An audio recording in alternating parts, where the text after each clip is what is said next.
Parfait. Alors, bien, bon matin, bon après-midi ou bonsoir, chers participants.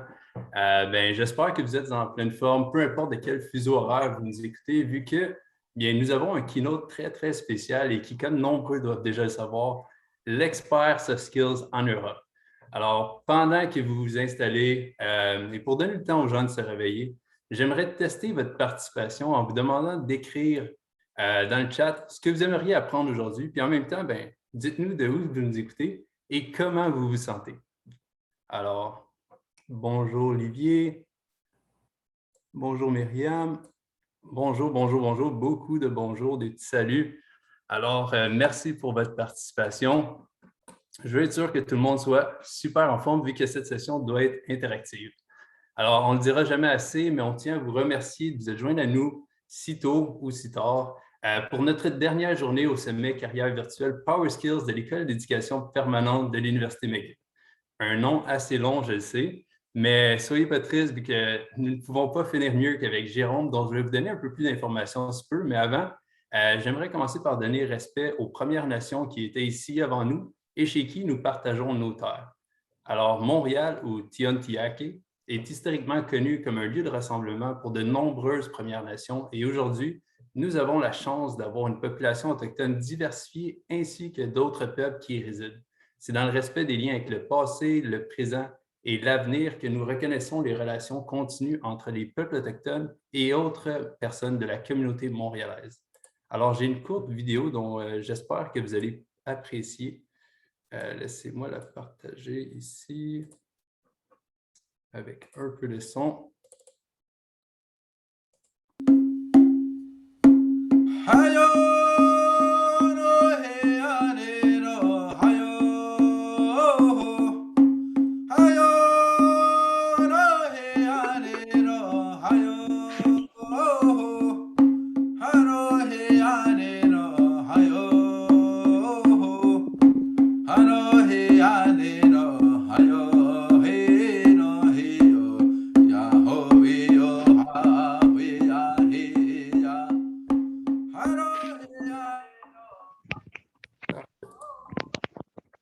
Excellent. Alors, j'espère que vous avez tous apprécié la vidéo autant que moi. Et bien, maintenant, ceci n'est pas juste un intro, c'est quelque chose de très important. On vous encourage fortement à faire pareil pour vos réunions, vos webinaires et événements futurs. Et pour tous ceux qui sont ailleurs qu'à Montréal, j'encourage à prendre le temps également d'aller explorer sur quel territoire vous vous trouvez actuellement et d'en apprendre un peu plus sur l'histoire des peuples qui étaient là en premier. Vous verrez, c'est fascinant et il y a beaucoup, beaucoup d'informations. Alors, merci d'écouter silencieusement. On peut enfin commencer. Mon nom est Nayo Gariepi, je suis conseiller carrière et je fais partie de l'équipe du service conseil en transition professionnelle, aussi connu sous le nom de CAT. Et j'ai le plaisir d'avoir ma chère collègue et une bonne amie ici avec moi et qui a su m'impressionner par de nombreux talents dès la première journée que j'ai eu la chance de la rencontrer. Alors, si tu veux dire un petit mot, Valérie. Bonjour tout le monde, bienvenue. Excellent. Alors, elle va m'aider justement avec le chat, support moral et bien d'autres choses. Donc, si jamais il y a quoi que ce soit, n'hésitez pas à nous écrire directement.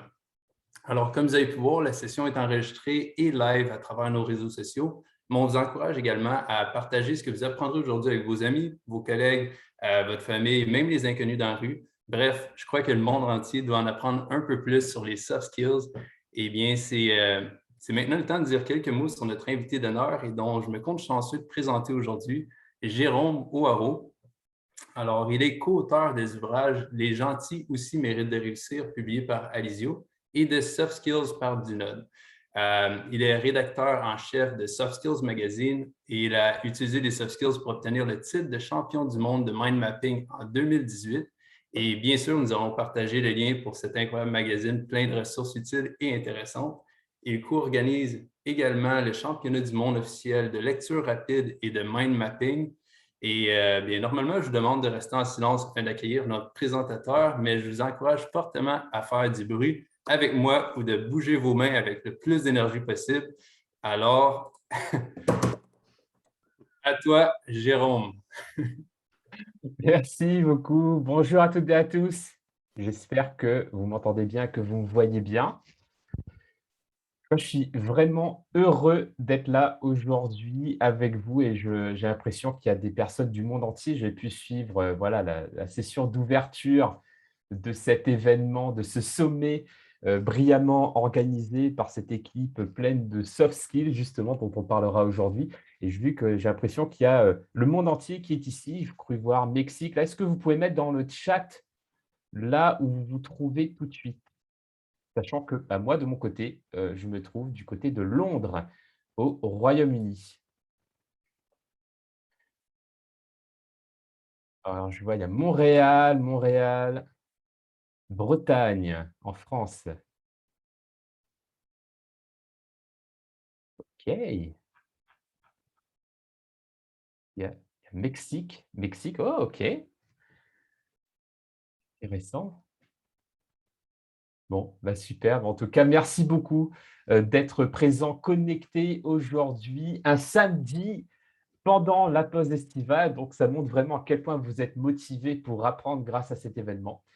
Et nous avons, il me semble, environ 1 heure ensemble. Donc, je vais essayer de partager avec vous mes meilleures astuces et également mes meilleures, on va dire, les clés par rapport aux soft skills et la résilience professionnelle et de te faire tenir ça sur 1 heure, sachant que, bien entendu, vous pouvez utiliser le chat. Je vois ce qui est écrit. Si vous avez des questions, n'hésitez surtout pas. Si vous voulez aussi prendre le micro parce que vous voulez voilà, poser votre question, il n'y a aucun problème, sachant que de toute façon, je me suis organisé pour que nous ayons une session questions-réponses à la fin pour que, ben, on puisse aller un peu plus loin que le programme que je vous ai prévu pour aujourd'hui. Et je crois également que, Nayo, tu as aussi reçu quelques questions aussi en amont, Oui, heu, en effet, voilà, qu'on plusieurs même. pourra également peut-être traiter aussi à la fin du coup, pour, rebondir un peu sur, les questions que vous vous posez. Est-ce que tout le monde est prêt pour qu'on puisse démarrer et entrer dans le vif du sujet de cette conférence sur cultiver vos soft skills et booster votre résilience professionnelle.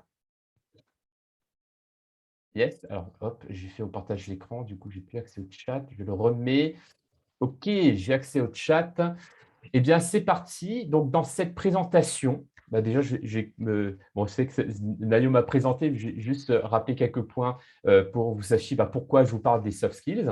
Ensuite, nous allons faire un point sur un état des lieux, en fait, sur le monde dans lequel nous vivons aujourd'hui et pourquoi les soft skills, ce n'est pas des compétences du futur, c'est des compétences du présent et en quoi c'est important de les développer dans le monde dans lequel nous vivons aujourd'hui.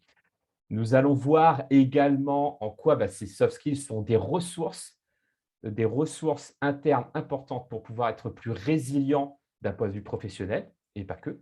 Et enfin, j'ai un petit cadeau pour vous aussi à la fin. Donc, pour me présenter un peu plus pour les personnes qui ne me connaissent pas encore, je m'appelle Jérôme Waro, je suis originaire d'une île française, l'île de la Réunion, qui est entre Madagascar et l'île Maurice, dans l'océan Indien.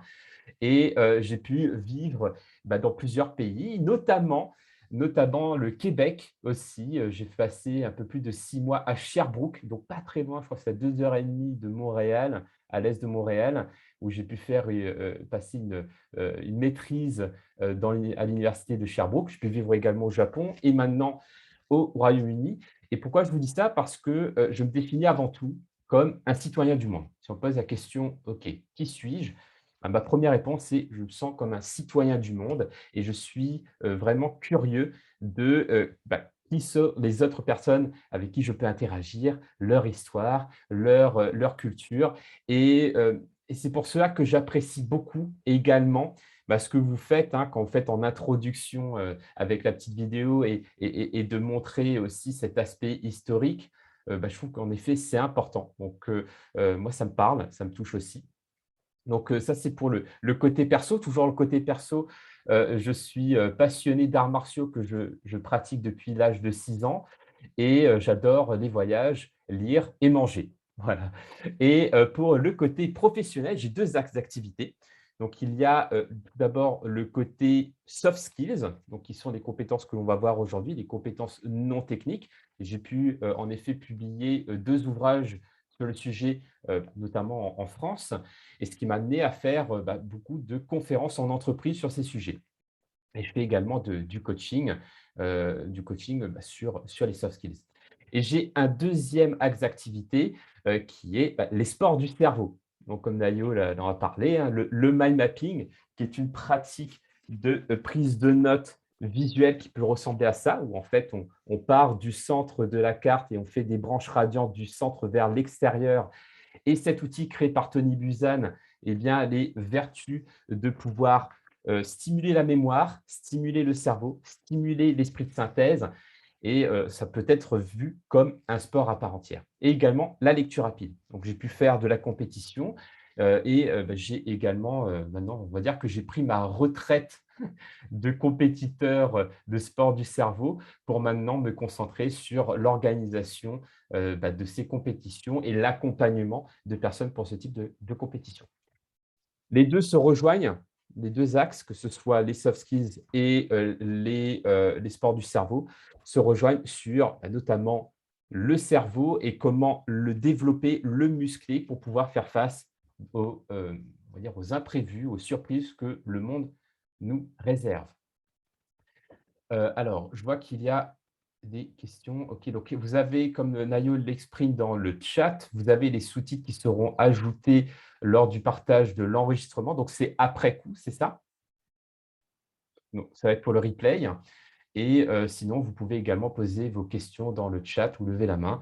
Voilà, on va être en mode trilingue aujourd'hui. C'est vrai que là, je fais mon intervention en français, mais si vous avez besoin que je clarifie des choses en anglais, c'est possible. En espagnol, pas tout à fait, parce que mon espagnol n'est pas suffisamment bon d'un point de vue professionnel, mais je vais faire du mieux que je peux voilà, en français et en anglais si besoin. OK, eh bien, je continue avec cette première partie sur le nouveau monde dans lequel nous vivons aujourd'hui. Un monde rempli de challenges, rempli d'imprévus, rempli de surprises et qui a été caractérisé par un acronyme, notamment à la fin des années 80 suite à la fin de l'Empire soviétique, un monde que l'armée américaine a qualifié de VUCA. Et je pense pas que ce monde-là, en fait, est d'autant plus réel aujourd'hui. Alors VUCA, ça vient de quel acronyme? Donc ça vient de V pour volatility, U pour uncertainty, donc pour l'incertitude, V pour la volatilité, C pour complexity ou la complexité et A pour ambiguity pour l'ambiguïté.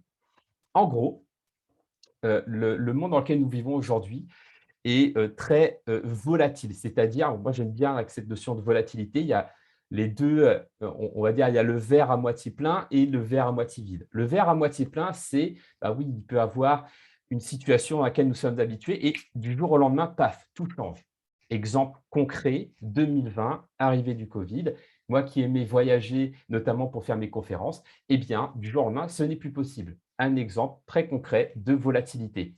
Mais ça peut être dans l'autre sens également. Ça peut être des bonnes surprises. C'est qu'aujourd'hui, grâce à la quatrième révolution industrielle, grâce à le numérique, eh bien, c'est possible maintenant de créer une entreprise, de créer sa destinée, de pouvoir travailler n'importe où dans le monde aujourd'hui, du jour au lendemain, grâce à ça. Donc, pour moi, la volatilité, c'est aussi ce penchant positif et pas que le penchant négatif. Alors, je vois ce qui se passe dans le chat. Le verre 2 fois trop grand. Oui, peut-être parfois. Ensuite, U pour uncertainty. Donc, le fait d'avoir autant de volatilité dans le monde dans lequel nous vivons aujourd'hui génère de facto de l'incertitude. Auparavant, il y a plusieurs décennies, nous pouvions prévoir ce qui allait se passer, même s'il y a plusieurs siècles, si on venait d'une famille de forgerons ou d'agriculteurs, on avait quasi destinée par rapport à cet héritage que nous avions il y a plusieurs siècles. Aujourd'hui, ce n'est plus le cas. Aujourd'hui, tout est possible grâce également à cette volatilité. Mais ce champ des possibles, qui est le côté positif de l'incertitude, eh bien, apporte aussi son lot d'incertitudes qui peut générer de l'anxiété, générer des peurs, générer des doutes. Donc, il y a vraiment ces deux penchants dans le côté incertitude. Le troisième mot de cet acronyme, c'est la complexité. Pourquoi la complexité? Parce que nous sommes dans un monde qui est de plus en plus, on va dire, peuplé, avec de plus en plus d'humains, donc de plus en plus d'interactions, et qui en plus sont décuplés par cette quatrième révolution industrielle, à savoir par ces liens digitaux.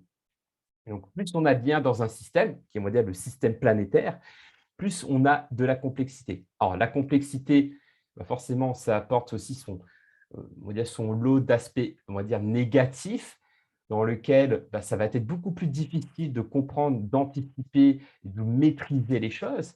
En revanche, la complexité, c'est ce qui permet aussi plus de résilience, parce que nous sommes plus connectés, nous avons plus de possibilités et du coup, plus la possibilité de rebondir en cas de situation difficile. Donc, il y a vraiment ces deux axes-là également dans la complexité. Et enfin, A pour l'ambiguïté, parce que oui, si nous vivons dans un monde volatile, incertain, complexe, et bien forcément, ça va être de plus en plus difficile de le comprendre, de l'analyser, d'avoir une vision très claire de ce qui se passe. Et c'est pour cela qu'aujourd'hui, eh bien, nous pouvons interpréter ce monde de manière différente. D'où cette fameuse ambiguïté et d'où aussi bah, parfois les débats, les incompréhensions que l'on peut avoir sur le même sujet. Donc, nous sommes dans un monde VUCA aujourd'hui et en fait, on se rend compte qu'on peut même aller plus loin. Il y a l'université d'Oxford qui a trouvé un autre acronyme pour aller encore plus loin que le monde VUCA pour décrire ce monde du 21e siècle, qui est le monde TUNA. Voilà, le monde TUNA. En fait, bah, pour moi, c'est quand même très proche, hein. Sauf que là, on va dire qu'on est un peu plus dans les extrêmes, c'est-à-dire au lieu de parler de volatilité, on va carrément parler de turbulence, avec vraiment des effondrements, des micro-effondrements, comme on a pu le voir cette dernière année. Toujours cette incertitude qui est là. Il y a également cette notion de nouveauté avec cette notion d'émergence qui peut émerger de nulle part et toujours cette notion d'ambiguïté. Alors, voilà, je ne vais pas passer trop de temps là-dessus parce que bah, c'était pour vous montrer que bah, dans ce milieu, on va dire des prospectivistes, même des futurologues, hein, eh bien, on va toujours trouver de nouveaux acronymes ou de nouveaux pourcentages. Quoi qu'il en soit, l'idée à retenir ici, c'est qu'on est dans un monde qui n'a plus de certitude, qui nous oblige quelque part à toujours nous adapter et à toujours chercher à rebondir. Et pourquoi je vous parle de ce monde tuna ou de ce monde VUCA? Parce que cela a un impact direct sur notre vie professionnelle. Pourquoi? Parce que, pas pour ma part, eh bien, ça génère 3 types de métiers. Donc, le monde tuna, le monde VUCA, génère 3 types de métiers. Alors, quels sont ces 3 types de métiers? Et justement, vous allez me mettre dans le chat dans quelle catégorie vous pensez être par rapport à ces types de métiers. Le premier, c'est les métiers disparaissants, donc c'est-à-dire des métiers qui vont disparaître. Par exemple, dans la comptabilité, donc il y a des métiers dans la comptabilité qui sont voués à disparaître parce que l'intelligence artificielle va faire des tâches de ce métier de manière beaucoup plus efficiente, avec beaucoup plus d'efficacité. Donc oui, malheureusement, il y a des métiers qui disparaissent. Malheureusement ou heureusement d'ailleurs, ça dépend de quel type de métier. Deuxième type de métier, ce sont les métiers émergents, c'est-à-dire bah, des métiers qui sont au balbutiement de leur vie ou qui n'existent pas encore et qui vont pouvoir émerger demain. Et on le voit également avec ces études de futurologues ou de prospectivistes qui vous disent que, bah, par exemple, il y a une vraie inflation du pourcentage sur le nombre de métiers qui n'existent pas encore aujourd'hui. Dans certaines études, vous allez entendre 30%, d'autres 60%, parfois 80% des métiers de 2030 qui n'existent pas encore aujourd'hui. Peu importe le pourcentage, ce qui est sûr, c'est que s'il y a des métiers qui disparaissent, il y en a au moins autant, voire beaucoup plus, qui vont émerger, qui vont apparaître demain. Et si vous ne faites pas partie de ces deux catégories, alors vous faites forcément partie de la troisième catégorie, qui est la catégorie des métiers mutants. Voilà, donc je ne sais pas s'il y a des X-women ou des X-men ici dans la salle, mais là, j'aimerais bien que vous mettiez dans le chat dans quel type de métier vous pensez être aujourd'hui dans ce monde tuna ou dans ce monde VUCA.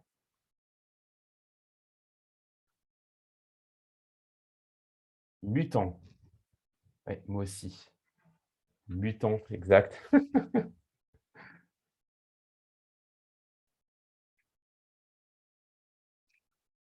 Ok, on a quand même pas mal de mutants ici.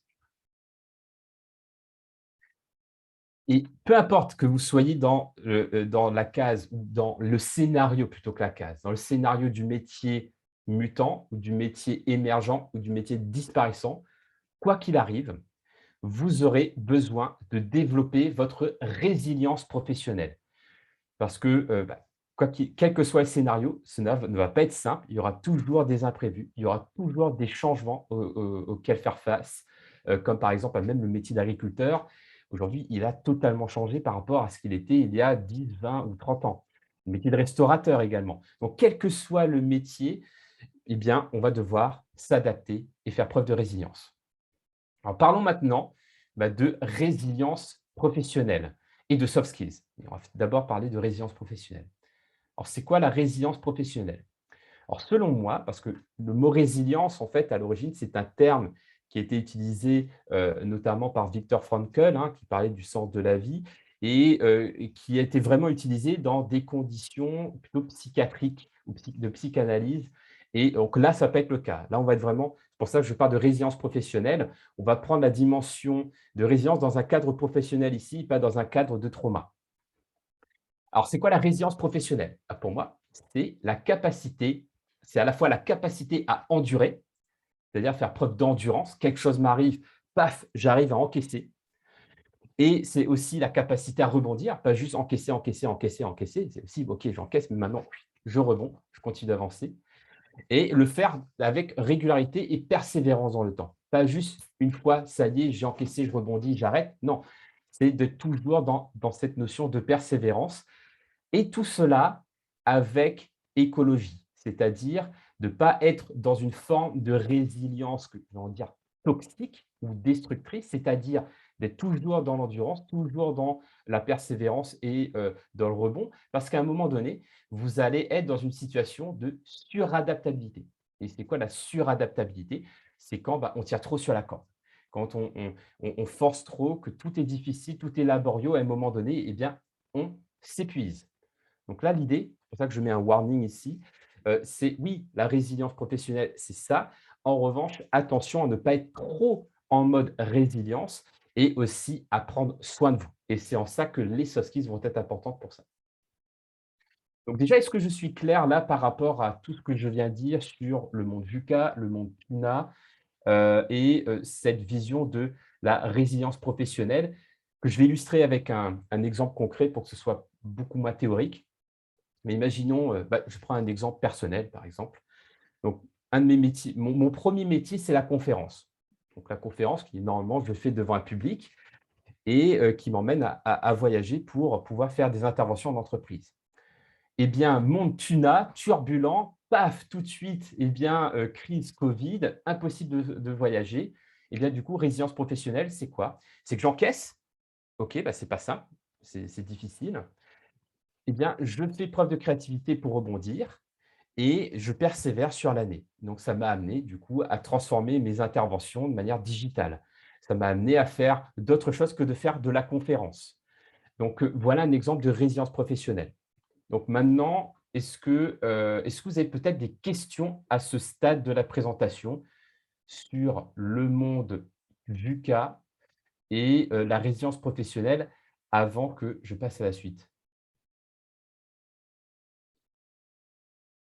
Nayo, Valérie, c'est bon pour vous? Tout est clair de votre côté? Tout sonne bien de mon côté. Je regarde le live en même temps, mais tu peux continuer. OK. Alors, petit exercice pour vous si c'est clair. On va s'amuser, moi j'aime bien m'amuser comme ça avec les chiffres, même si je n'étais pas spécialement bon en maths, mais je trouve qu'il y a quelque chose de pas mal avec les chiffres aussi pour réfléchir sur soi. Eh bien, ça va être de calculer votre coefficient de résilience professionnelle. Alors comment? Eh bien, vous allez prendre ces 3 indicateurs, votre capacité à endurer, votre capacité à rebondir, votre capacité à persévérer, et juste vous poser cette question. Donc là, vous pouvez le faire tout de suite ou le faire après si vous le souhaitez, mais juste vous poser une question de manière totalement sincère et honnête avec vous-même, vous dire quand tout va bien, bien entendu, hein, pas quand vous êtes au fond du trou et que vous êtes en train de déprimer, etc. vous allez bien, hein, vous êtes au moins, on va dire, entre 7 et 9 sur 10, on va dire, dans votre top de votre forme, eh bien, quelle est votre capacité naturelle à endurer? C'est-à-dire à encaisser un coup dur. Alors, comment savoir si on a développé cette capacité? C'est, par exemple, tout simplement, peut-être vous reposer sur votre vécu passé et de faire une liste de tout ce que vous avez dû endurer, d'un point de vue professionnel, voire même personnel. Et vous dire, OK, eh bien, sur une échelle de 0 à 10, qu'est-ce que je mettrais sur cette capacité-là par rapport à ce que j'ai pu vivre par le passé? Donc, l'important ici n'est pas d'avoir la meilleure note et d'avoir, OK, moi, j'ai envie d'avoir un 10 sur 10, je vous mets 10 sur 10. Non. L'idée, c'est d'aller creuser au fond de vous et de vous dire, OK, comment je me perçois à ce moment-là? Et l'idée après, ça va être de voir qu'est-ce que je pourrais mettre en place, et c'est ce qu'on va voir justement dans la suite de cette présentation. Qu'est-ce que je peux mettre en place pour pouvoir augmenter cette capacité à endurer? Et on va voir justement certaines capacités, certaines soft skills comme la gestion des émotions, la gestion du stress, etc. pour augmenter cette capacité à endurer. Capacité développée à 9,5. Bien, OK. Donc là, l'idée ici est de faire ce petit travail d'introspection pour vous poser cette question. OK, ma capacité à endurer par rapport à ce que j'ai vécu, je mettrai ça sur 10. Pareil. Ensuite, pour votre capacité à rebondir, pareil. Alors, c'est quoi la capacité à rebondir? C'est quand vous avez enduré. L'idée, ce n'est pas juste d'encaisser le coup dur. C'est de dire, OK, j'accueille, je ne suis pas dans le déni, je sais, voilà, je fais face à cette situation. Maintenant, qu'est-ce que je vais faire de nouveau? Qu'est-ce que je vais faire de différent? Qu'est-ce que je vais faire pour passer à l'action? Pour moi, c'est ça la capacité à rebondir. C'est hop, j'ai encaissé et maintenant, hop, je fais quelque chose de différent. De différent, c'est important parce que si vous faites toujours la même chose, vous aurez toujours les mêmes résultats. Donc, pour moi, cette capacité à rebondir repose intrinsèquement aussi sur cette notion de créativité et d'audace. C'est-à-dire, OK, comment je vais pouvoir oser faire quelque chose d'un peu différent? Donc, voilà la capacité à rebondir sur moi dans un cadre professionnel. Et ensuite, la persévérance, cette capacité à persévérer, c'est de vous poser la question, OK, eh bien, par rapport à ce que j'ai vécu, est-ce que je suis du genre persévérant sur une échelle de 0 à 10? Ou est-ce que j'ai tendance peut-être à abandonner? Ou qu'est-ce qui ont fait que je abandonne? L'idée étant de ne pas d'être trop dur avec vous-même, c'est tout simplement de réussir à vous positionner sur là où vous êtes aujourd'hui pour voir quelle est votre marge de progression et sur quoi vous pouvez miser pour augmenter votre résilience professionnelle. Ouais, je vous laisse faire ce petit calcul entre 0 et 10 et faire peut-être le total. Vous dire, voilà, on va dire mon quotient de résilience professionnelle par rapport à mes perceptions, par rapport à ma propre perception, c'est ça. Bien entendu, ce n'est pas un test de personnalité, c'est pas la vérité absolue, c'est juste un référentiel pour vous dire: «OK, aujourd'hui, le 7 août 2021, je me suis donné cette note pour, ma résilience professionnelle». Ensuite, quand on est dans une dynamique de coaching qui est de vous emmener d'un point A qui est le point de départ, imaginons le point de départ, c'est aujourd'hui, à un point B qui est le point d'arrivée, c'est vous dire: «OK, eh bien, dans 6 mois, à quelle note j'aimerais être?» Et c'est ce qui vous permettra de vous dire: «Qu'est-ce que je peux faire à partir d'aujourd'hui pour progresser dans ma résilience professionnelle?» Est-ce que c'est clair pour cet exercice pour tout le monde? Donc, j'avais une question ici Oui? depuis l'enregistrement. Donc, quelqu'un qui demandait justement quelle action spécifique je peux faire pour développer ma résilience. Donc, c'était, je crois, le bon moment de la poser. Yes, c'est super. Oui, très bien. Eh bien, pour pouvoir booster sa résilience, eh bien, ce sont les soft skills. Donc, merci Néo pour cette question. Merci pour cette question qui fait la transition avec juste après, c'est vous dire: «OK, voilà d'où j'en suis. Maintenant, comment je fais pour progresser?» Parce que l'un des principes des soft skills, c'est qu'on est vraiment dans une dynamique de progression et on va voir pourquoi et parce que c'est pas, votre quotient là de résilience professionnelle, c'est pas vous. C'est pas: «OK, je suis comme ça, je suis un 7». C'est pas ça du tout, hein. C'est: «Je suis là et je peux progresser demain». Donc maintenant, les soft skills, alors avant de dire c'est quoi, juste clarifier rapidement c'est quoi, ce que ce n'est pas selon moi. Après, c'est ma perception des choses, c'est mon prisme de lecture des soft skills. Les soft skills, ce ne sont pas des valeurs. Les valeurs, c'est quoi? C'est, par exemple, heu, je fais face à une situation et je me sens frustré. Par exemple, je vais à un rendez-vous, quelqu'un arrive en retard, je me sens frustré. Eh bien, derrière cette frustration, c'est qu'il y a une valeur qui n'a pas été respectée. Donc, les valeurs, c'est j'aime ou j'aime pas, en gros. J'aime la ponctualité, j'aime pas le retard. J'aime le respect, j'aime pas l'irrespect. Donc, c'est assez bipolarisant, en fait, donc les valeurs, et ça va être de l'ordre de j'aime, j'aime pas. Donc, c'est pas ça les soft skills, déjà. Les soft skills, ce ne sont pas des traits de personnalité, parce que pour moi, les traits de personnalité, c'est je suis comme ça. Voilà.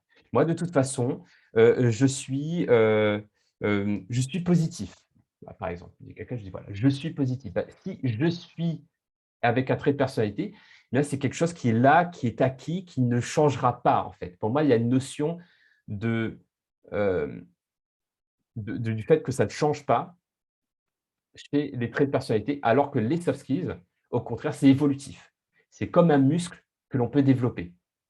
Donc, les soft skills, c'est un muscle que l'on développe. Les traits de personnalité, c'est quelque chose qui ne bouge pas.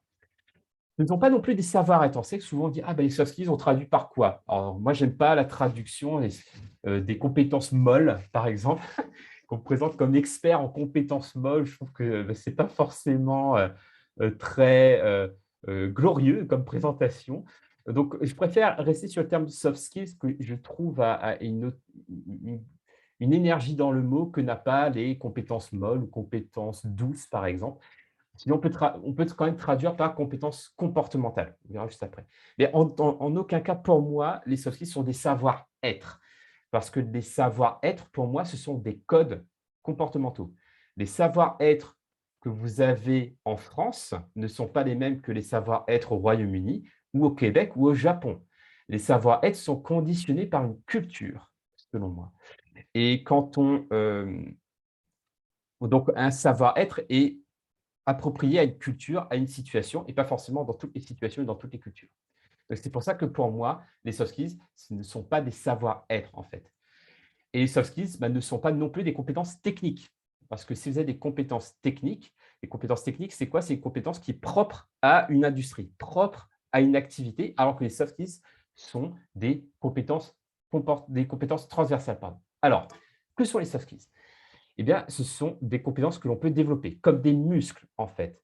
Et souvent, je pose, cette question-là aussi en conférence, c'est: qui parmi vous pense, ne pas avoir les mêmes muscles qu'Arnold Schwarzenegger quand il était Mister Universe? Et pourtant, Nayo, tu as aussi des biceps, tu as aussi des triceps. En fait, dans l'absolu, tu as les mêmes muscles qu'Arnold Schwarzenegger. C'est juste que tu ne les as pas développés pareil. Eh bien, pour les soft skills, c'est pareil. Nous avons toutes et tous des soft skills en nous, sauf qu'on ne les a pas développés de la même manière. Nous n'avons pas tous la même histoire, le même vécu, le même environnement. Donc, toutes ces compétences n'ont pas été développées au même niveau ou de la même manière, en fait. En revanche, tout le monde peut les développer. Donc, pour moi, déjà, ça, c'est le point le plus important à retenir, c'est vraiment que ce sont des compétences que tout le monde peut développer. Ce n'est pas comme des talents innés ou des dons que certains auraient et d'autres non. Les soft skills, c'est accessible à l'humanité. Donc, c'est vraiment quelque chose que tous les humains peuvent cultiver et que l'intelligence artificielle ne peut pas encore développer. Donc, c'est pour ça que pour moi, les soft skills, c'est aussi une ressource de résilience professionnelle par rapport aux 3 types de métiers. Parce que quel que soit le cas de figure, eh bien, on aura toujours les soft skills pour pouvoir rebondir professionnellement. Alors qu'une compétence technique peut devenir obsolète. Les soft skills ne sont pas des compétences obsolètes, qui peuvent devenir obsolètes, contrairement à certaines compétences techniques, en fait. Donc, ce sont des compétences transversales, non techniques et qui peuvent être, on va dire, parce que pour dire, ouais, comment on distingue une soft skill d'un trait de personnalité, d'une valeur, et cetera. Pour moi, ça peut être de tout simplement remplir cette phrase à trous. J'ai développé par exemple, ma créativité. Si j'ai développé ma créativité, alors la créativité est une soft skill.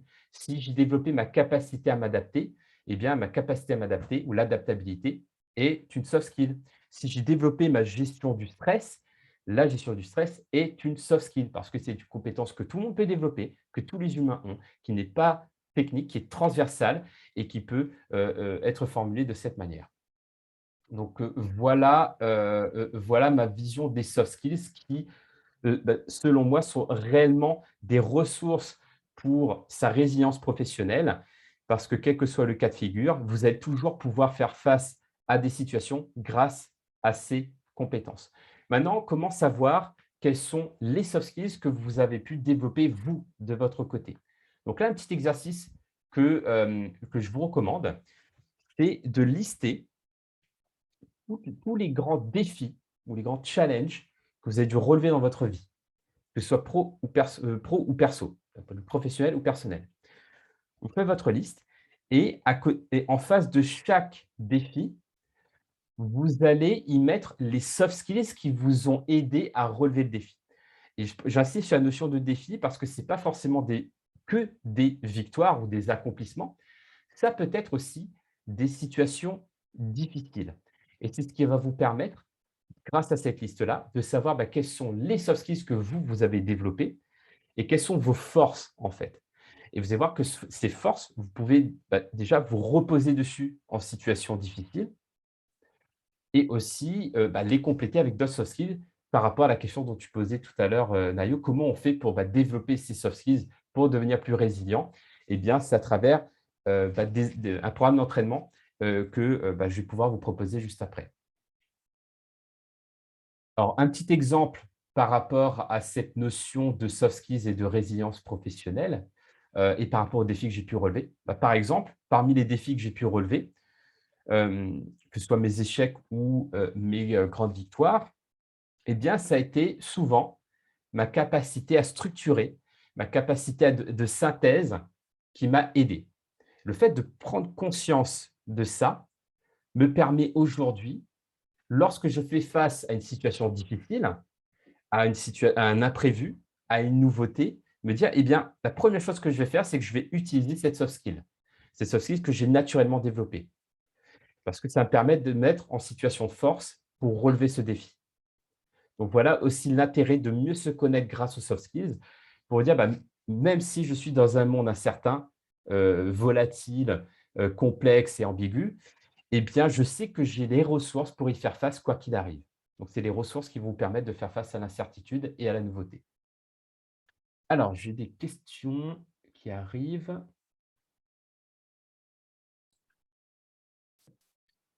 Alors, quelle chose est plus difficile pour développer les soft skills? Alors, la question, avant de répondre à cette question, c'est comment on développe des soft skills? Alors, pour ma part, je vais vous donner ma méthode, en fait. Je vais arrêter mon partage d'écran pour que je vais le remettre après. Alors, comment j'arrête le partage d'écran? Hop, voilà. Pour répondre à cette question. Déjà, la question, c'est quels sont les soft skills que j'ai envie de développer? Et pour pouvoir répondre à cette question, j'aime bien pour ma part me dire quel est le prochain défi que je dois relever. Par rapport au défi que je dois relever, quels sont les soft skills qui vont m'aider? Un exemple, si demain j'ai envie de réussir mes examens, je sais que parmi vous, il y a pas mal d'étudiants et que généralement, vous avez ça comme défi de réussir vos examens. Quels sont les soft skills qui vont vous aider à passer votre examen? Faites la liste. Ça peut être concentration, organisation, gestion du stress. Ça peut être aussi gestion des émotions. Faites votre liste. Arrêtez-vous pour démarrer, faites pas une liste trop longue. Faites dans votre liste, prenez juste les 3 soft skills qui vous semblent le plus intéressants, le plus important pour relever ce défi. Une fois que vous avez ces 3 compétences, eh bien, vous dites, qu'est-ce que je peux faire tous les jours qui me prend 5 minutes pour muscler cette compétence? Je prends un exemple. La concentration. La concentration, avec un exercice de méditation en pleine conscience pendant 5 minutes, tous les jours, va vous permettre de muscler cette compétence concentration. Pour l'organisation, par exemple, ça peut être une nouvelle habitude de dire, OK, aujourd'hui, quelle est ma priorité? juste se dire, bah, c'est ça ma priorité, et de commencer chaque journée par votre priorité va vous permettre de développer l'organisation. Voilà, pour chaque soft skill, trouvez quelle est l'activité que vous pouvez faire tous les jours qui prend moins de 5 minutes pour pouvoir la développer. Est-ce que ça répond à cette question? Voilà, non. Alors, c'est vrai, quelle est la chose la plus difficile pour développer les soft skills? Et du coup, bah, par rapport à ça, on va dire plutôt que la chose la plus difficile, je dirais le point le plus critique par rapport au développement des soft skills ici, ça va être l'autodiscipline. Parce que ce n'est pas en une seule fois, je dis: «OK, je fais une séance de méditation, c'est bon, j'ai 10 sur 10 en concentration maintenant, j'ai plus besoin de pratiquer». Non, c'est la pratique régulière comme un sportif qui va courir un peu tous les jours pour progresser. Donc on a besoin d'autodiscipline pour ça. Donc pour moi, le plus difficile ou le point critique pour développer ces soft skills, c'est comme pour les sportifs de haut niveau, c'est l'autodiscipline. Donc maintenant, OK, comment on peut faire pour développer son autodiscipline? Bah, pour moi, il y a plusieurs axes qui aident à l'autodiscipline. La première, c'est de créer des habitudes. Donc, si vous voulez développer une soft skill, c'est de faire la même activité tous les jours à la même heure, dans le même cadre. Ça va vous aider à en faire une habitude, comme un rituel. Deuxième chose qui aide à développer l'autodiscipline, c'est d'avoir le partenaire d'engagement. De ne pas garder pour vous et vous dire: «Ah, alors attention, je relève un défi, alors un défi de 30 jours. Pendant 30 jours, je vais faire ça». Et vous parlez à quelqu'un d'autre. Ça va vous engager par rapport à vous-même comme si c'était un coach, en fait, pour vous. Et ensuite, de célébrer vos victoires. Et moi, j'aime bien tous les 30 jours célébrer mon autodiscipline. Dire: «Bah, j'ai réussi à faire ça pendant 30 jours, je suis content, je célèbre», et de trouver comment vous allez célébrer. Donc voilà pour ma part, ma petite astuce pour ça. Je vois qu'il y a d'autres questions qui arrivent. Nayo, j'ai vu que tu avais levé la main tout à l'heure. Parfait. Ben, c'était pour une question d'Ernesto, si, il voulait la poser lui-même. Et ensuite, OK, nous avons Samantha aussi qui avait une question. OK. Eh bien, Donc, j'écoute. Ernesto, je ne peux pas défaire. Oui, bonjour, bonjour à Bonjour tous. Ernesto. Jérôme, salut. Merci pour cette présentation. Il y a beaucoup d'étudiants de Mexico maintenant, dans ce moment, et ils veulent connaître les soft skills les plus importants pour développer dans le monde entier. Je ne sais pas, pour travailler en équipe, leadership et des autres soft skills qu'ils peuvent développer pour les mondes que tu connais, comme les mondes tuna, les mondes vacus. Alors, c'est ça qu'ils veulent connaître. Quels sont les soft skills les plus importants, mais aussi pour l'année, les 2021, quels sont les plus importants maintenant? Merci. Merci Ernesto pour la question. Et c'est parfait, hein. J'ai l'impression qu'on s'est briefé avant. Et du coup, ça a fait une parfaite transition pour ma prochaine slide, en fait, où je parle justement des soft skills de la résilience professionnelle. Et je vous ai proposé une liste de 6 soft skills avec des astuces pour les développer. Et par rapport à ta question, Ernesto, en fait, on peut avoir plein de listes de soft skills, en fait. Et je n'ai pas envie de vous donner la liste en disant, voilà, si vous misez sur ces 10 soft skills, c'est OK pour 2021. Parce que pour moi, ça dépend de la personne, ça dépend de ses objectifs et ça dépend de son environnement. Donc, vous pouvez trouver, hein, tout le monde ici, des listes de soft skills. Si vous voulez des listes, je vous encourage surtout d'aller creuser du côté du World Economic Forum. Donc, World Economic Forum, qui a proposé une liste justement des soft skills les plus recherchés par les entreprises depuis 2020. Donc, ça, c'est quelque chose qui peut être intéressant pour vous par rapport à ça. Mais sinon, dans le cadre de la résilience professionnelle, eh bien, voilà les 6 soft skills que j'ai recensés pour développer cette capacité à devenir plus résilient et donc son quotient, le fameux quotient dont je vous ai parlé tout à l'heure de résilience professionnelle. Donc, la première chose, c'est l'adaptabilité. Et pourquoi c'est une soft skill? Parce que pour moi, c'est une capacité que l'on peut développer et qui nous permet d'être agile, d'être flexible. Et l'opposé de l'adaptabilité, c'est d'être dans le refus, en fait, dans le combat. Et de dire, bah voilà, j'ai quelque chose qui m'arrive, non, je refuse, je suis dans le déni, je vais persévérer dans ce que je fais. Pour moi, l'adaptabilité, c'est vraiment déjà accueillir, accueillir l'événement, qui est généralement pas agréable, hein. Quand on veut faire preuve d'adaptabilité, ce n'est pas quand tout va bien. D'ailleurs, même pour les soft skills, généralement, on ne développe pas les soft skills quand tout va bien, je suis en train de regarder Netflix dans mon canapé et non, généralement, on développe les soft skills quand on est en situation d'inconfort, quand on est en situation de dépassement. Donc, pour moi, l'adaptabilité, c'est déjà à s'entraîner à accueillir l'événement et du coup, faire preuve de gestion des émotions dont je vais parler juste après. Ensuite, une fois que l'on a accueilli l'événement, de se dire: «OK, qu'est-ce que, sur quoi je peux agir?» en fait et d'être vraiment focalisé sur l'action que je peux mettre en place et les solutions que je peux mettre en place et pas sur ce que je ne peux pas faire.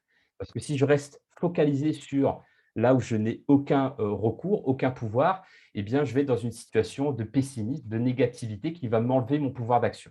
Donc pour moi, l'adaptabilité, c'est déjà travailler cet état d'esprit d'accueil et de rebond, de dire: «OK, j'accueille la situation et ensuite je vais pouvoir passer à l'action». Mais pour cela, pour faciliter l'adaptabilité, c'est important de gérer ses émotions et pour cela, un petit exercice, une petite habitude que je vous encourage à tester, c'est de vous poser la question: «Comment ça va?» mais vraiment vous dire comment ça va sur une échelle de 0 à 10. Donc là, par exemple, là, si je vous pose cette question, là, tout de suite dans le chat, mettez-moi dans le chat, là, sur une échelle de 0 à 10, à quel point vous allez bien. 0 étant que vous êtes en déprime totale et que vous êtes au fond du trou. 10, sachant que c'est l'extase. Voilà. Donc là, quelle est votre note de bien-être sur une échelle de 0 à 10, là, de votre côté tout de suite? Ça, c'est un exercice d'intelligence émotionnelle parce que vous prenez le temps de voir comment vous vous sentez tout de suite et d'y mettre un niveau, en fait. Mais l'idée, c'est pas d'en rester là, en fait. Vous dire: «Ah bah, voilà, je suis à 6, OK». Non, c'est de dire: «OK, peut-être que je suis à 6 ou je suis à 5. Qu'est-ce que je pourrais faire tout de suite ou dans la journée pour augmenter cette note de 1 point? Qu'est-ce que je peux faire tout de suite ou aujourd'hui pour augmenter cette note de 1 point?» Moi, ce que j'aime bien avec cet exercice, c'est que, vous prenez conscience de là où vous en êtes tout de suite. Vous êtes dans l'accueil avec cette question sur la note de 0 à 10. Et 2, en vous posant la question: «Qu'est-ce que je peux faire maintenant pour augmenter cette note de 1 point?» eh bien, vous êtes tout de suite dans une dynamique proactive. Vous ne subissez pas votre état, vous êtes proactif et vous pouvez mettre en place des choses pour vous sentir mieux. Et pour moi, c'est ça aussi la dynamique des soft skills.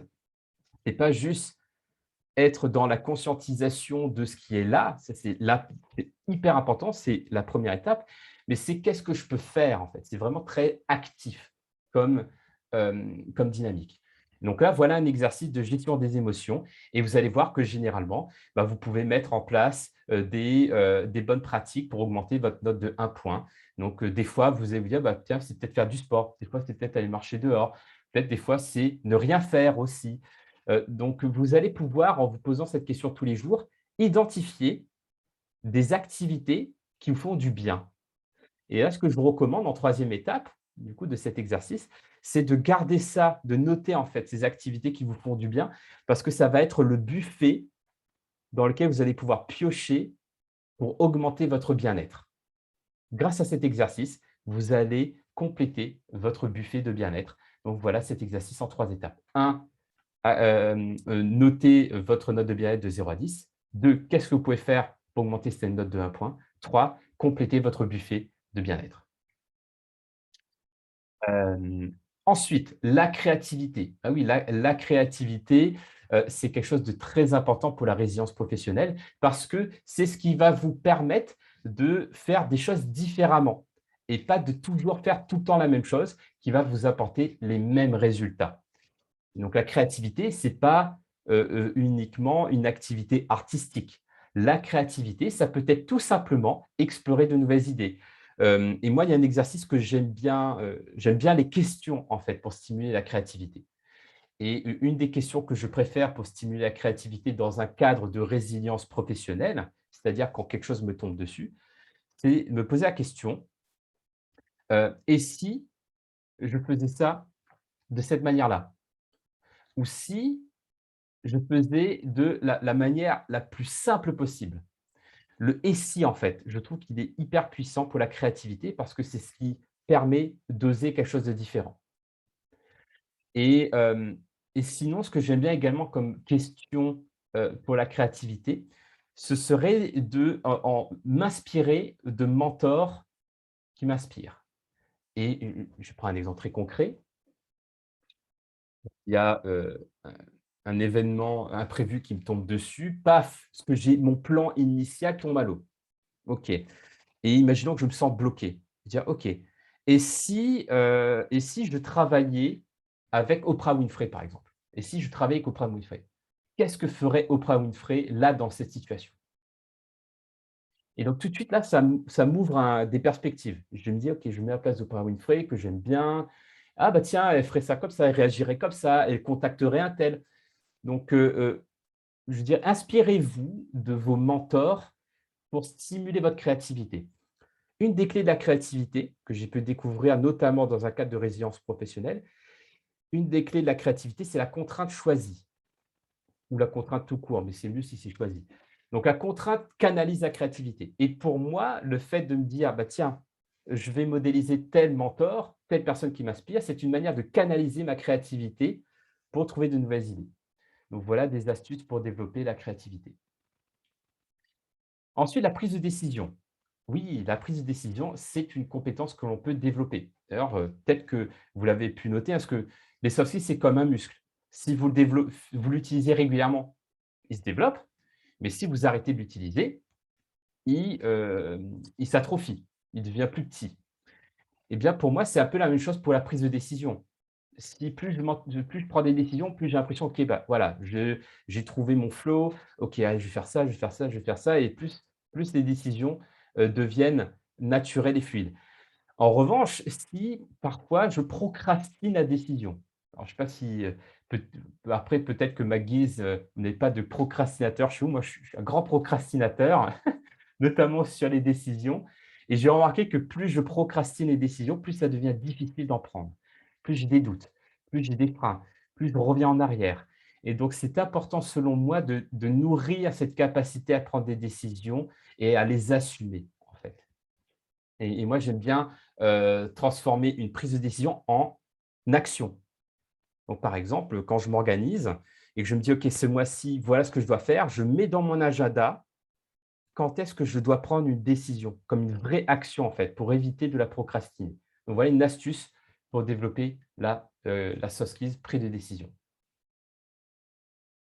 Et en effet, comme le dit René, pas de décision, c'est aussi la décision de ne pas prendre de décision, en effet.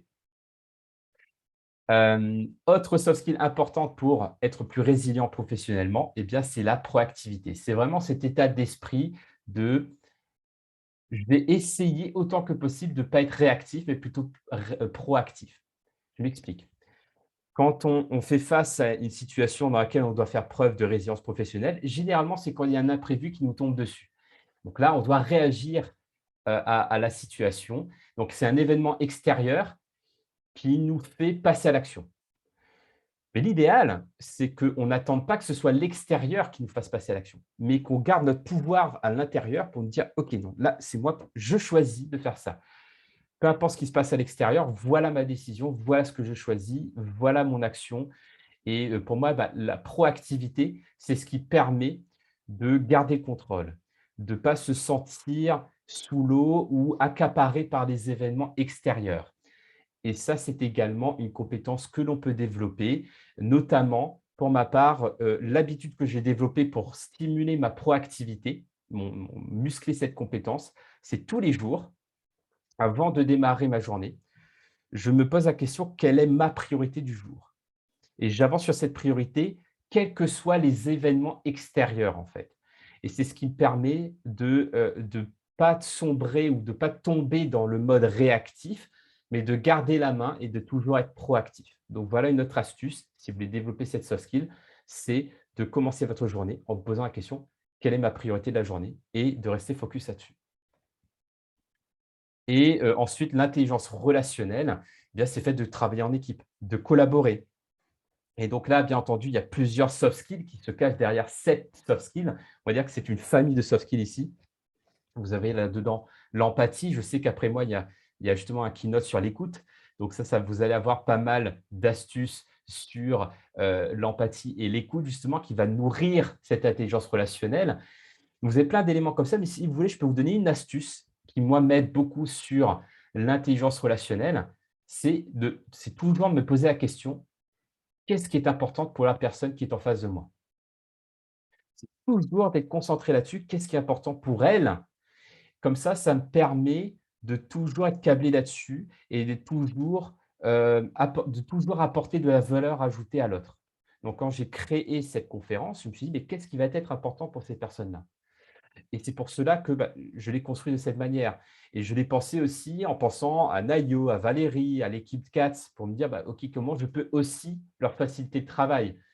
Donc, si vous posez cette question à chaque fois que vous êtes en interaction: «Qu'est-ce qui est important pour cette personne?»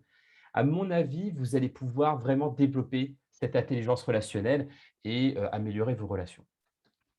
Donc, je sais que vous avez partagé beaucoup d'éléments, beaucoup d'astuces, mais je voulais à la fois apporter un peu de théorie pour comprendre l'intérêt des soft skills, mais surtout le côté pratico-pratique, parce que les soft skills, ce n'est pas juste de la théorie, c'est surtout du pratico-pratique. Et pour moi, la clé de la notion de praticité des soft skills, c'est vraiment cette notion de: ce sont des muscles que je peux développer.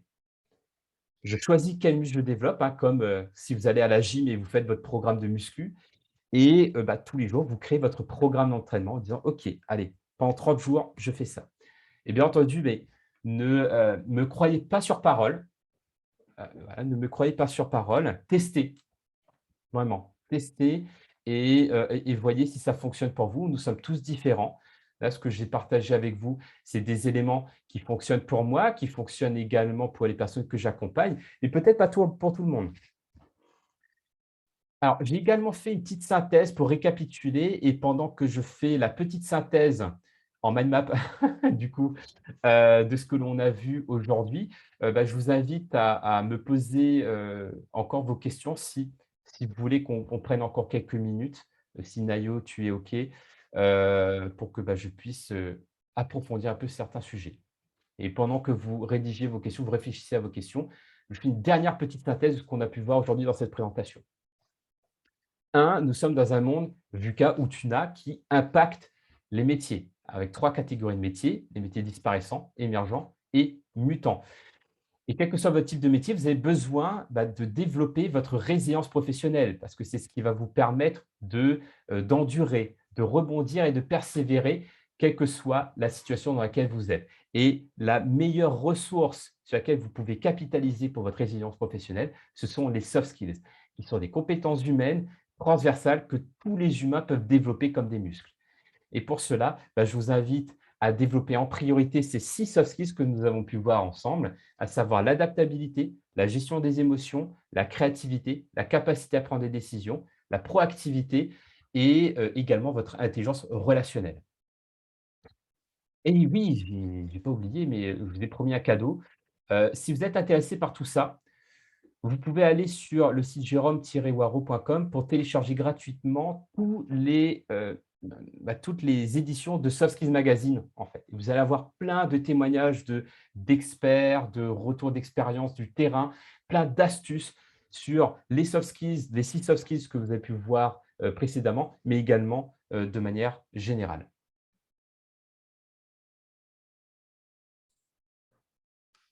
Et après, je ne sais pas si c'est possible, mais si vous souhaitez, Nayo, Valérie, je ne sais pas si c'est possible, peut-être si je vous envoie après coup la mind map pour les personnes qui veulent la synthèse, c'est possible, ça ne pose pas de problème de partager ma mind map également. Ça nous ferait même plaisir. Ça et tous les liens justement qu'on partagera avec tous les participants, ainsi que le lien de la présentation d'aujourd'hui. Parfait.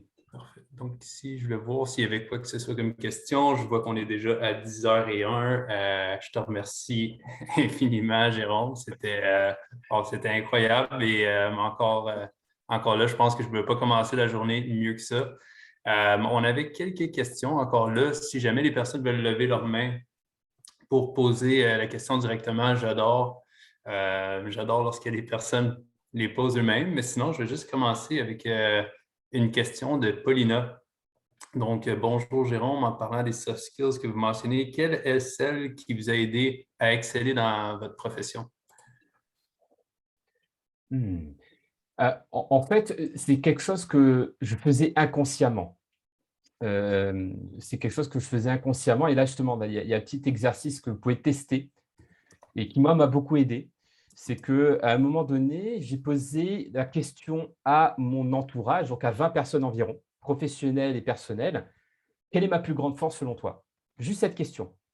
Et de me dire en un seul mot, en fait. Et le mot qui était le plus souvent revenu, c'était structure. Et du coup, je me dis, tiens, ah, donc c'est ça qu'on perçoit de moi et je n'en avais pas conscience. Et depuis que j'en ai pris conscience, je l'ai fait consciemment. Et du coup, mon premier réflexe pour chacun des défis que j'ai dû relever, que ce soit à titre personnel ou professionnel, par exemple pour la préparation au championnat du monde de mind mapping, eh bien, je me suis structuré un plan d'entraînement. Pour l'achat d'une maison, eh bien, je me suis structuré un agenda. Pour créer une formation, je structure un plan. Et à chaque fois que je suis passé par cette case structuration, à chaque fois, je me suis senti beaucoup mieux parce que c'était un peu, on va dire, ma zone d'excellence.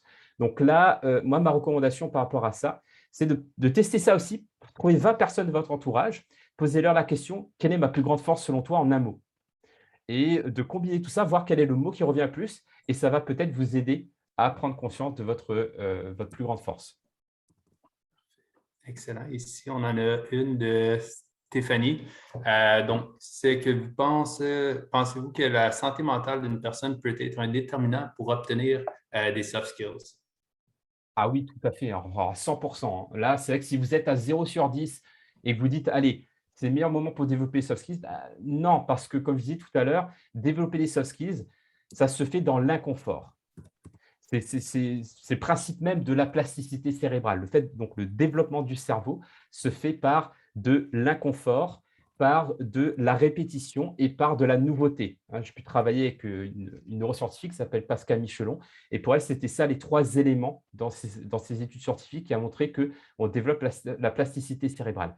Et pourquoi je parle de plasticité cérébrale? Parce que pour moi, le développement des soft skills, c'est stimuler son cerveau, stimuler cette plasticité cérébrale. Et pour pouvoir le faire, eh bien, on a besoin d'avoir une bonne santé mentale parce que si vous vous sentez déprimé, que vous êtes en burn-out, etc., eh bien non, ça ne marchera pas. Et c'est pour ça que je mettais un warning tout à l'heure en disant, OK, résilience professionnelle, c'est bien, mais jamais au détriment de soi, des autres ou de sa santé. Donc, de toujours le faire en écologie, eh bien, c'est hyper important. Et pour moi, en même temps, c'est un cercle vertueux parce que plus on développe ses soft skills, plus on a de ressources en soi pour se sentir bien, en fait. Plus on est proactif, plus on est créatif, plus on arrive à gérer ses émotions et son stress, plus on a des ressources pour avoir une meilleure santé mentale. Et c'est pour ça que pour moi, c'est un vase communicant. On a besoin de santé mentale pour développer ses soft skills, mais en même temps, développer ses soft skills, c'est aussi améliorer sa santé mentale. Fantastique. Et je vais y aller avec une dernière question que je vais doubler. Et après ça, je vais faire la conclusion. Je sais qu'on est vraiment beaucoup en dehors du temps. Alors, la question, c'était quoi les soft skills les plus durs à avoir? Mais je vais rajouter justement, quelqu'un parlait lorsque tu étais dans les mutants, les métiers disparaissants et les 3 types de métiers. Donc, on voulait savoir quels sont les soft skills que tu crois les plus importantes dans 5 ans? Si jamais, Dans 5 ans. si jamais tu vois dans l'avenir, je sais que c'est. Alors, je ne suis pas futurologue, mais je, je pense qu'il y aura toujours la créativité. Il y aura toujours la créativité parce que c'est toujours cette compétence-là qui nous permet de trouver de nouvelles choses, de nouvelles manières de faire. Et en plus, la créativité, c'est hyper enthousiasmant parce que ça crée la nouveauté. Et la nouveauté crée l'enthousiasme. L'enthousiasme nourrit le bien-être. Donc, je dirais quand même la créativité qui revient souvent. L'autodiscipline aussi, parce que ça fait partie, c'est la compétence qui va permettre de stimuler cette fameuse plasticité cérébrale, parce que dans 5 ans, sauf s'il y a Neuralink qui va réussir à vraiment changer notre cerveau avec les puces créées par Elon Musk, a priori, on aura toujours le cerveau humain et qui va reprendre les mêmes mécanismes de inconfort, répétition et nouveauté. Donc, pour moi, donc, il y a aussi l'autodiscipline. Donc, créativité, autodiscipline et intelligence relationnelle, parce que plus ça va, plus on va être, on est amené de toute façon à co-créer, à collaborer ensemble, à travailler ensemble, et notamment face à l'intelligence artificielle, si on veut euh, performer, réussir ou se sentir bien tout seul, eh bien, déjà, je pense que ça ne marche pas et je pense que ça marchera de moins en moins. Donc voilà, moi, je dirais, si je ferais mon top 3 pour 5 ans, ce serait ça. Mais je te remercie et là, à partir de là, je vais arrêter pour de vrai. N'hésitez pas tout le monde, si vous voulez connecter entre vous, de partager vos LinkedIn ou n'importe quel réseau que vous voulez rester connecté. Je crois qu'on a tellement de questions. J'ai plus d'une quinzaine de questions que j'aurais aimé ça te poser. Je vais essayer de les rajouter justement sur nos comptes live et justement dans nos interactions pour continuer la conversation. Continuer la conversation, même après Power Skills, vu que c'est des compétences qu'on doit continuer à développer, continuer à lire sur le sujet justement en allant télécharger justement les magazines de Jérôme. Et si vous avez quoi que ce soit comme question, ben, n'hésitez pas à les poser à qui que ce soit qui était ici aujourd'hui. Alors, de la part de tout le monde, je crois qu'on peut dire un énorme merci, Jérôme. C'était super intéressant. Je crois que j'ai pris justement plusieurs notes, plusieurs notes et j'ai beaucoup de choses à rajouter dans ma routine pour développer mes soft skills. Gracias a todo el mundo también de México. Primera vez que tenemos tanta gente aquí del sur, así que nos encanta verlos. Oui, merci beaucoup à vous. Merci beaucoup, Nayo, Valérie, pour avoir organisé tout ça. Merci à tout le monde pour votre participation active. Ça m'a fait vraiment super plaisir d'avoir pu partager ce moment avec vous sur ce sujet passionnant. Si vous voulez garder contact, Nayo a mis les liens LinkedIn, voilà, sur Facebook, etc. Moi, ça sera avec grand plaisir. Et après, voilà, je vous souhaite bonne continuation, bonne dernière journée. Thank you very much for everyone who speaks English. Muchas gracias para todos en espagnol. Et hasta luego, à bientôt. Excellent. Et la journée n'est pas finie. Alors, comme tu disais, justement, on a l'écoute active, comment mieux communiquer. On a un chef cuisinier qui va nous montrer une recette très spéciale avec des herbes. Et nous avons bien sûr quelques activités de réseautage pour finir la journée en beauté. J'espère vous voir là. Encore là, bon après-midi, Jérôme, et merci tout le monde. On arrête. Merci beaucoup.